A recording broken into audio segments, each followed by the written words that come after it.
ಯಾರಿಗೆ ತಾನೇ ಇನ್ಫೋಸಿಸ್ ಕಂಪ್ನಿ ಗೊತ್ತಿಲ್ಲ. ಕರ್ನಾಟಕದಲ್ಲಿ ಅಂತಹ ಒಂದು ದೊಡ್ಡ ಸಾಫ್ಟ್ವೇರ್ ಕಂಪ್ನಿಯನ್ನು ತೆರೆದು ಇಡೀ ವಿಶ್ವಕ್ಕೆ ಕನ್ನಡದ ಕಂಪನ್ನು ಹಸಿರತಕ್ಕಂತಹ ಕಂಪ್ನಿ ಅದು ಇನ್ಫೋಸಿಸ್. ಕೇವಲ IT-BTಗೆ ಸಂಬಂಧಪಟ್ಟಂತಹ ಕಂಪ್ನಿ ಅಷ್ಟೇ ಅಲ್ಲ, ಅನೇಕ ಸಾಮಾಜಿಕ ಕೆಲಸಗಳನ್ನು ಕೂಡ ಇನ್ಫೋಸಿಸ್ ಮಾಡ್ತಾ ಇದೆ. ನಾರಾಯಣ ಮೂರ್ತಿಯವರು ಮತ್ತು ಅವರ ಶ್ರೀಮತಿ ಸುಧಾಮೂರ್ತಿಯವರು ಅನೇಕ ಸಾಮಾಜಿಕ ಕೆಲಸಗಳನ್ನು ಮಾಡ್ತಾ ಜನರಿಗೆ ಸಹಾಯವನ್ನು ಮಾಡ್ತಾ ಇದ್ದಾರೆ ಮತ್ತು ಸಮಾಜ ಸೇವೆಯನ್ನು ಕೂಡ ಮಾಡ್ತಾ ಇದ್ದಾರೆ. ಸುಧಾಮೂರ್ತಿಯವರೇ ಖುದ್ದಾಗಿ ಹೂಡಿಕೆ ಮಾಡಿ ಅಂತ ಹೇಳಿದ್ದಾರೆ, ಒಂದು ವಿಶ್ವಾಸವನ್ನು ಕೊಟ್ಟಿದ್ದಾರೆ, ಒಂದು ಭರವಸೆ ಕೊಟ್ಟಿದ್ದಾರೆ.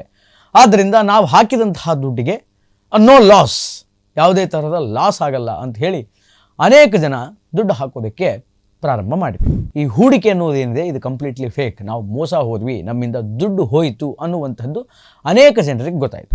ಬಹಳ ಬೇಗ ಇದು ಫೇಕ್ ಅನ್ನುವಂತಹ ವಿಚಾರ ಅನೇಕರಿಗೆ ಗೊತ್ತಾಯಿತು. ಇವತ್ತು ಎಷ್ಟೋ ಜನ ಲಕ್ಷಾಂತರ ರೂಪಾಯಿ ದುಡ್ಡನ್ನು ಹಾಕಿ ಆ ದುಡ್ಡನ್ನು ಕಳೆದುಕೊಳ್ಳುವಂತಹ ಹೀನಾಯ ಪರಿಸ್ಥಿತಿಗೆ ಬಂದು ನಿಲ್ತಾ ಇದ್ರು. ಸುಮಾರು ಜನ ನಮ್ಮ ಕಂಪ್ನಿ ಮೇಲೆ ಇನ್ವೆಸ್ಟ್ ಮಾಡ್ತಾರೆ ನಿಜ, ಆದರೆ ಇವತ್ತಿನ ತನಕ ಟಿಲ್ ನೌ ಈಗಿನ ತನಕನೂ ನಾನು ಯಾರಿಗೂ ಕೂಡ ಇನ್ವೆಸ್ಟ್ ಮಾಡಿ ಅಂತ ಬಹಿರಂಗವಾಗಿ ಹೇಳಲ್ಲ. ಏನು ಜನರ ದಿಕ್ಕು ತಪ್ಪಿಸ್ತಾ ಇದ್ದಾರಲ್ಲ, ಇದು ಹೆಂಗಾಗ್ಬಿಡುತ್ತೆ ಅಂತಂದರೆ ರಿಯಲ್ ಆಗಿ ಇನ್ವೆಸ್ಟ್ ಮಾಡೋರಿಗೂ ಕೂಡ ಒಂದು ಕನ್ಫ್ಯೂಷನ್ನ ಉಂಟು ಮಾಡುತ್ತೆ. ಆಗ ಸ್ಟಾಕ್ಸ್ಗಳು ಬಿದ್ದು ಹೋಗುತ್ತೆ, ಆಗ ಕಂಪ್ನಿ ಶೇರ್ಗಳು ಬಿದ್ದು ಹೋಗುತ್ತೆ. ನಮಸ್ಕಾರ, ರೆಬಲ್ ಟಿವಿ ವಿಶೇಷ ಕಾರ್ಯಕ್ರಮಕ್ಕೆ ಸ್ವಾಗತ. ನಾನು ಶ್ರೀನಿವಾಸ್ ವೈದ್ಯ. ಇನ್ಫೋಸಿಸ್, ಯಾರಿಗೆ ತಾನೇ ಇನ್ಫೋಸಿಸ್ ಕಂಪ್ನಿ ಗೊತ್ತಿಲ್ಲ. ಕರ್ನಾಟಕದಲ್ಲಿ ಅಂತಹ ಒಂದು ದೊಡ್ಡ ಸಾಫ್ಟ್ವೇರ್ ಕಂಪ್ನಿಯನ್ನು ತೆರೆದು ದಂಪತಿಗಳಿಬ್ಬರೂ ಕೂಡ ಅಂತಹ ದೊಡ್ಡ ಕಂಪ್ನಿಯನ್ನು ತೆರೆದು ಇಡೀ ವಿಶ್ವಕ್ಕೆ ಕನ್ನಡದ ಕಂಪನ್ನು ಹಸಿರತಕ್ಕಂತಹ ಕಂಪ್ನಿ ಅದು ಇನ್ಫೋಸಿಸ್. ಅದೆಷ್ಟೋ ಜನರಿಗೆ ಉದ್ಯೋಗವನ್ನು ಕೊಟ್ಟಿದೆ, ನಮ್ಮ ರಾಜ್ಯಕ್ಕೆ, ನಮ್ಮ ದೇಶಕ್ಕೆ ಅದು ದೊಡ್ಡ ಹೆಸರನ್ನು ತಂದು ಕೊಟ್ಟಂತಹ ಕಂಪ್ನಿ ಇನ್ಫೋಸಿಸ್.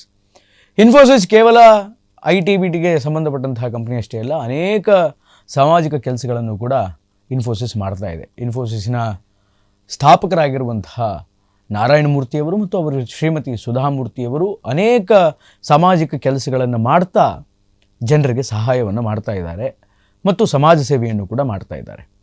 ಇದರ ಜೊತೆಗೆ ಶೇರು ಮಾರ್ಕೆಟು ಅದೆಲ್ಲವೂ ಕೂಡ ನಡೀತಾನೆ ಬರ್ತಾ ಇದೆ. ಅಂದರೆ ನಾಟ್ ಓನ್ಲಿ ಫಾರ್ ಇನ್ಫೋಸಿಸ್ಗೆ ಒಂದೇ ಅಂತಲ್ಲ, ಬೇರೆ ಎಲ್ಲ ಕಂಪ್ನಿಗಳು ಅಂತ ಏನಿರುತ್ತೆ ಆ ಕಂಪ್ನಿಗಳ ಮೇಲೆ ಒಂದಿಷ್ಟು ಶೇರನ್ನು ಹೂಡಿಕೆ ಮಾಡುವಂತಹ ಒಂದು ಪ್ರಕ್ರಿಯೆ, ಒಂದು ಕ್ರಿಯೆ, ಕೆಲಸ ನಿರಂತರವಾಗಿ ನಡೀತಾನೆ ಇರುತ್ತೆ. ಅಂದರೆ ಸ್ಟಾಕ್ಸಲ್ಲಿ ಆ ಕಂಪ್ನಿಗೆ ಸಂಬಂಧಪಟ್ಟಂತಹ ಶೇರ್ಗಳ ಏರಿಳಿತ ಅಂತಕ್ಕಂಥದ್ದು ಆಗ್ತಾನೆ ಇರುತ್ತೆ. ಆದ್ದರಿಂದ ಇನ್ಫೋಸಿಸ್ಸಿನ ಮೇಲೂ ಕೂಡ ಅನೇಕ ಜನರು ಹೂಡಿಕೆಯನ್ನು ಮಾಡೋದಕ್ಕೆ ಮುಂದಾಗಿದ್ದಾರೆ ಮತ್ತು ನಿರಂತರವಾಗಿ ಹಿಂದೆ ಮಾಡಿಕೊಂಡು ಬರ್ತಾನೆ ಇದ್ದಾರೆ. ಆದರೆ ಇತ್ತೀಚೆಗಷ್ಟೇ ಒಂದು ಡೀಪ್ ಫೇಕ್ ವಿಡಿಯೋ ಅನ್ನುವಂಥದ್ದು ತಯಾರಾಯಿತು. ಅದು ಸೋಷಿಯಲ್ ಮೀಡಿಯಾದಲ್ಲಿ ಸಿಕ್ಕಾಪಟ್ಟೆ ಸದ್ದು ಮಾಡ್ತು. ಏನು ಅದು ಅಂತಂದರೆ ಸುಧಾಮೂರ್ತಿಯವರ ವಿಡಿಯೋ. ಅದು ಸುಧಾಮೂರ್ತಿಯವರು ಆ ವಿಡಿಯೋನಲ್ಲಿ ಬಂದುಬಿಟ್ಟು, ನೋಡಿ ನಮ್ಮ ಇನ್ಫೋಸಿಸ್ ಮೇಲೆ ಹೂಡಿಕೆಯನ್ನು ಮಾಡಿ, ಇನ್ವೆಸ್ಟನ್ನು ಮಾಡಿ, ನಿಮ್ಮ ಸ್ಟಾಕ್ಸ್ ಡಬಲ್ ಆಗುತ್ತೆ, ನಿಮಗೆ ಸಿಕ್ಕಾಪಟ್ಟೆ ದುಡ್ಡು ಬರುತ್ತೆ, ಹಾಗೆ ಹೀಗೆ ಅಂತೇಳಿ ಹೇಳದಂತಹ ವಿಡಿಯೋ. ಅದನ್ನು ನಂಬಿ ಅನೇಕ ಜನ ಸುಧಾಮೂರ್ತಿಯವರೇ ಖುದ್ದಾಗಿ ಹೂಡಿಕೆ ಮಾಡಿ ಅಂತ ಹೇಳಿದ್ದಾರೆ, ಒಂದು ವಿಶ್ವಾಸವನ್ನು ಕೊಟ್ಟಿದ್ದಾರೆ, ಒಂದು ಭರವಸೆ ಕೊಟ್ಟಿದ್ದಾರೆ. ಆದ್ದರಿಂದ ನಾವು ಹಾಕಿದಂತಹ ದುಡ್ಡಿಗೆ ನೋ ಲಾಸ್, ಯಾವುದೇ ಥರದ ಲಾಸ್ ಆಗಲ್ಲ ಅಂತ ಹೇಳಿ ಅನೇಕ ಜನ ದುಡ್ಡು ಹಾಕೋದಕ್ಕೆ ಪ್ರಾರಂಭ ಮಾಡಿದರು. ಒಂದಿಷ್ಟು ವೆಬ್ಸೈಟ್ಸ್ಗಳಿತ್ತು, ಆ ವೆಬ್ಸೈಟ್ಸ್ಗಳನ್ನು ಓಪನ್ ಮಾಡಿ ಅಲ್ಲಿ ನೋಂದಾಣಿಕೆಯನ್ನು ಮಾಡಿಕೊಂಡು, ರಿಜಿಸ್ಟ್ರನ್ನು ಮಾಡಿಕೊಂಡು ದೇ ಸ್ಟಾರ್ಟೆಡ್ ಫಂಡಿಂಗ್. ಅದಾದ ಮೇಲೆ ಗೊತ್ತಾಯಿತು ಈ ರಿಜಿಸ್ಟ್ರೇಷನ್ ಅನ್ನೋದೇನಿದೆ ಇದು ಕಂಪ್ಲೀಟ್ಲಿ ಫೇಕ್, ಈ ಹೂಡಿಕೆ ಅನ್ನೋದೇನಿದೆ ಇದು ಕಂಪ್ಲೀಟ್ಲಿ ಫೇಕ್, ನಾವು ಮೋಸ ಹೋದ್ವಿ, ನಮ್ಮಿಂದ ದುಡ್ಡು ಹೋಯಿತು ಅನ್ನುವಂಥದ್ದು ಅನೇಕ ಜನರಿಗೆ ಗೊತ್ತಾಯಿತು. ಬಟ್ ಫಾರ್ಚುನೇಟ್, ಒಳ್ಳೆಯ ಸಂಗತಿ ಏನು ಅಂತಂದರೆ ಬಹಳ ಬೇಗ ಇದು ಫೇಕ್ ಅನ್ನುವಂತಹ ವಿಚಾರ ಅನೇಕರಿಗೆ ಗೊತ್ತಾಯಿತು. ಒಂದು ವೇಳೆ ಇದು ಗೊತ್ತಾಗಿರಲಿಲ್ಲ ಅಂತಂದರೆ ಇವತ್ತು ಎಷ್ಟೋ ಜನ ಲಕ್ಷಾಂತರ ರೂಪಾಯಿ ದುಡ್ಡನ್ನು ಹಾಕಿ ಆ ದುಡ್ಡನ್ನು ಕಳೆದುಕೊಳ್ಳುವಂತಹ ಹೀನಾಯ ಪರಿಸ್ಥಿತಿಗೆ ಬಂದು ನಿಲ್ತಾ ಇದ್ದರು. ಬಹಳ ಇನಿಷಿಯಲ್ ಸ್ಟೇಜಲ್ಲಿಯೇ ಈ ಪ್ರಕರಣ ಒಂದು ಫೇಕ್ ಪ್ರಕರಣ ಅನ್ನುವಂಥದ್ದು ಗೊತ್ತಾಯಿತು. ಇದರ ಬಗ್ಗೆ ಸುಧಾಮೂರ್ತಿಯವರನ್ನು ದೆಹಲಿಯಲ್ಲಿ, ಅಂದರೆ ಸಂಸತ್ತಿಗೆ ಅಟೆಂಡ್ ಆಗಿದ್ದರು, ಆಗ ದೆಹಲಿಯಲ್ಲಿ ಕೇಳಿದರು ಮಾಧ್ಯಮದವರು, ಮೇಡಮ್ ನಿಮ್ಮದೇ ಒಂದು ವಿಡಿಯೋ ಹರಿದಾಡ್ತಾ ಇದೆ, ನೀವೇ ಹೇಳಿದ್ದೀರಂತೆ ಹೂಡಿಕೆ ಮಾಡಿ ನಮ್ಮ ಇನ್ಫೋಸಿಸ್ ಮೇಲೆ ದುಡ್ಡು ಡಬಲ್ ಆಗುತ್ತೆ, ಒಳ್ಳೆ ಮಾರ್ಕೆಟ್ ಇದೆ ನಮಗೆ, ಆಯಿತಾ ಅಂತೆಲ್ಲ ಹೇಳಿದಿರಂತೆ, ಏನು ಮೇಡಮ್ ಅಂತ ಕೇಳಿದಾಗ ಸುಧಾಮೂರ್ತಿಯವರು ವೆರಿ ಸಿಂಪಲ್ ಆದಂಥ ಒಂದು ಕ್ಲಾರಿಫಿಕೇಷನ್ನ ಕೊಟ್ಟರು. ನೋಡಿ, ಸುಮಾರು ಜನ ನಮ್ಮ ಕಂಪ್ನಿ ಮೇಲೆ ಇನ್ವೆಸ್ಟ್ ಮಾಡ್ತಾರೆ ನಿಜ, ಆದರೆ ಇವತ್ತಿನ ತನಕ ಟಿಲ್ ನೌ ಈಗಿನ ತನಕನೂ ನಾನು ಯಾರಿಗೂ ಕೂಡ ಇನ್ವೆಸ್ಟ್ ಮಾಡಿ ಅಂತ ಬಹಿರಂಗವಾಗಿ ಹೇಳಲ್ಲ. ನಾನು ಇನ್ವೆಸ್ಟ್ಮೆಂಟ್ ಬಗ್ಗೆ, ಸ್ಟಾಕ್ ಮಾರ್ಕೆಟ್ಗಳ ಬಗ್ಗೆ, ಹೂಡಿಕೆ ಮಾಡುವುದರ ಬಗ್ಗೆ ಎಲ್ಲಿಯೂ ಕೂಡ ಬಹಿರಂಗವಾದಂತಹ ಸ್ಟೇಟ್ಮೆಂಟನ್ನು ಪಾಸ್ ಮಾಡಲ್ಲ. ಯಾರಿಗೂ ಮಾಡಿ ಅಂತ ಒತ್ತಾಯವನ್ನು ನಾನು ಮಾಡಲ್ಲ. ಅದೇನು ವಿಡಿಯೋ ಬಂದಿದೆ ಅದು ಫೇಕ್ ವಿಡಿಯೋ.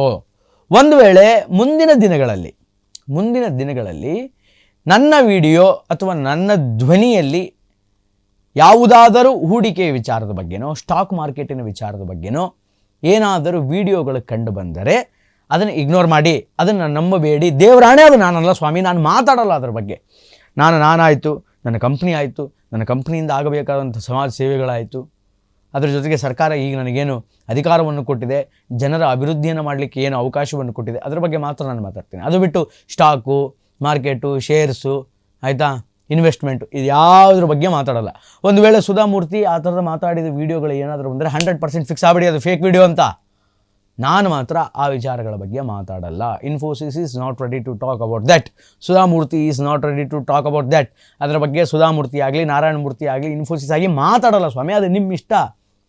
ಬೇಕಾದರೆ ಇನ್ವೆಸ್ಟ್ ಮಾಡಿ, ನಿಮಗೆ ಸ್ಟಾಕ್ ತಿಳಿದಿತ್ತು, ನೀವು ಅದರಲ್ಲಿ ಪಕ್ವತೆಯನ್ನು ಹೊಂದಿದ್ರೆ ಇನ್ವೆಸ್ಟ್ ಮಾಡಿ, ಇಲ್ಲಾಂದರೆ ಇಲ್ಲ. ನಾನು ಹೇಳಿದೆ ಅಂತ ಮಾಡಬೇಡಿ, ಆಮೇಲೆ ನಾನು ಯಾವತ್ತೂ ಹೇಳಲ್ಲ ಅನ್ನುವಂತಹ ಕ್ಲಾರಿಫಿಕೇಷನ್ನ ಸುಧಾಮೂರ್ತಿಯವರು ಕೊಟ್ಟರು. ಈ ವರ್ಷ 2025 ಫೆಬ್ರವರಿಯಲ್ಲಿ ಇಂತಹದ್ದೇ ಒಂದು ಘಟನೆ ಅನ್ನುವಂಥದ್ದು ಸಂಭವಿಸಿತ್ತು. ಇನ್ಫೋಸಿಸ್ಸಿನ ಮೇಲೆ ಹೂಡಿಕೆ ಮಾಡಿದರೆ ಒಳ್ಳೆಯದಾಗುತ್ತೆ ಅಂತ ಹೇಳಿ ಯಾರದೋ ಒಬ್ಬರ ಮಾತು ಕೇಳಿ ಫೇಕ್ ರಿಜಿಸ್ಟ್ರೇಷನ್ ಮಾಡಿಕೊಂಡು 43 ಲಕ್ಷವನ್ನು ಒಬ್ಬ ವ್ಯಕ್ತಿ ಕಳ್ಕೊಂಡಿದ್ದ. 43 ಲಕ್ಷ, 43 ಲ್ಯಾಕ್ಸನ್ನು ಕಳ್ಕೊಂಡಿದ್ದ ಆ ವ್ಯಕ್ತಿ. ಮತ್ತೆ ಆ ಥರದ ಘಟನೆಗಳು ಈಗ ಆಗೋದು ಬೇಡ. ಆದ್ದರಿಂದ ಸ್ಟಾಕ್ ಮಾರ್ಕೆಟ್ಗಳ ಬಗ್ಗೆ ನನ್ನ ಧ್ವನಿ ಏನಾದರೂ ಕೇಳಿ ಬಂದರೆ ಅಥವಾ ಯಾವುದಾದ್ರೂ ವೀಡಿಯೋಗಳಲ್ಲಿ ನಾನು ಕಾಣಿಸ್ಕೊಂಡ್ರೆ ಇನ್ವೆಸ್ಟ್ ಮಾಡಿದ್ದೀನಿ ಅಂತ ಎಲ್ಲಾದರೂ ಹೇಳಿದರೆ ದಯವಿಟ್ಟು ಪ್ಲೀಸ್ ಡೋಂಟ್ ಬಿಲೀವ್ ದಟ್. ಅದನ್ನು ನಂಬಬೇಡಿ. ಇದೆಲ್ಲ ಹೆಂಗಾಗ್ಬಿಡುತ್ತೆ ಅಂತಂದರೆ ನಿಜವಾಗಲೂ ಕೂಡ ಇನ್ವೆಸ್ಟ್ ಮಾಡೋರಿಗೆ ಒಂದು ರೀತಿಯಾದಂತಹ ಕನ್ಫ್ಯೂಷನ್ ಸ್ಟಾರ್ಟ್ ಆಗಿಬಿಡುತ್ತೆ. ಸುಧಾಮೂರ್ತಿಯವರು AI ವಿಡಿಯೋ ಮಾಡಿ, ಏನು ಈ ಡೀಪ್ ಫೇಕ್ ವಿಡಿಯೋ ಮಾಡಿ ಏನು ಜನರ ದಿಕ್ಕು ತಪ್ಪಿಸ್ತಾ ಇದ್ದಾರಲ್ಲ, ಇದು ಹೆಂಗಾಗ್ಬಿಡುತ್ತೆ ಅಂತಂದರೆ ರಿಯಲ್ ಆಗಿ ಇನ್ವೆಸ್ಟ್ ಮಾಡೋರಿಗೂ ಕೂಡ ಒಂದು ಕನ್ಫ್ಯೂಷನ್ನ ಉಂಟು ಮಾಡುತ್ತೆ. ಆಗ ಸ್ಟಾಕ್ಸ್ಗಳು ಬಿದ್ದು ಹೋಗುತ್ತೆ, ಆಗ ಕಂಪ್ನಿ ಶೇರ್ಗಳು ಬಿದ್ದು ಹೋಗುತ್ತೆ. ಇದೆಲ್ಲ ಮಾಡಿಸ್ತಾ ಇರೋದು ಯಾರು?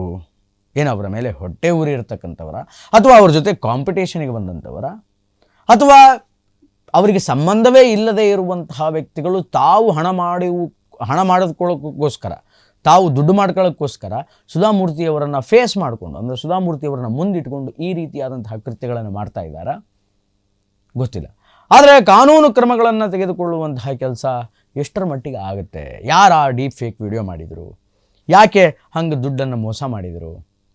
ಅವರನ್ನು ಹಿಡಿದುಕೊಳ್ಳುವಂತಹ ಪ್ರಯತ್ನ, ಅವ್ರನ್ನ ಕಾನೂನು ಕ್ರಮಕ್ಕೆ ಒಪ್ಪಿಸುವಂತಹ ಪ್ರಯತ್ನ ಏನಾದರೂ ಮಾಡ್ತಾರಾ ಅನ್ನುವಂಥದ್ದನ್ನು ನಾವು ಮತ್ತು ನೀವು ಕಾದು ನೋಡಬೇಕು. But one thing is clear, stock ಮಾರ್ಕೆಟ್ಗಳ ಬಗ್ಗೆ ಸುಧಾಮೂರ್ತಿ ಮಾತಾಡಲ್ಲ. ಸುಧಾಮೂರ್ತಿ ವಿಡಿಯೋ ಬಂತು, ಸುಧಾಮೂರ್ತಿ ಹೇಳಿದರು, ಅಥವಾ ನಾರಾಯಣ ಮೂರ್ತಿ ಹೇಳಿದರು, ಮತ್ತೊಬ್ಬರು ಹೇಳಿದರು, ಮಗದೊಬ್ಬರು ಹೇಳಿದರು ಅಂತ ಹೇಳಿ ನೀವು ದುಡ್ಡನ್ನು ಹಾಕಿ ಕಳೆದುಕೊಳ್ಳಬೇಡಿ. ಈ ಹಿಂದೆ ಹಂಗಾಗಿದೆ ಅಂತೆ. 43ರಿಂದ 45 ಲಕ್ಷ ರೂಪಾಯಿ ಒಬ್ಬ ಮಹಾನುಭಾವ ಈ ಫೇಕ್ ರಿಜಿಸ್ಟ್ರೇಷನ್ನ ಮಾಡ್ಕೊಂಡು ಆ ದುಡ್ಡನ್ನು ಹೂಡಿಕೆ ಮಾಡಿ ಅದನ್ನು ಕಳ್ಕೊಂಡು ಕೂತಿದ್ದಾನೆ. ನೀವು ಅವನ ಥರ ಆಗಬೇಡಿ. ನಾನಂತರೂ ಅದರ ಬಗ್ಗೆ ಮಾತಾಡಲ್ಲ ಅಂತ ಸುಧಾಮೂರ್ತಿ ಹೇಳಿದ್ದಾರೆ.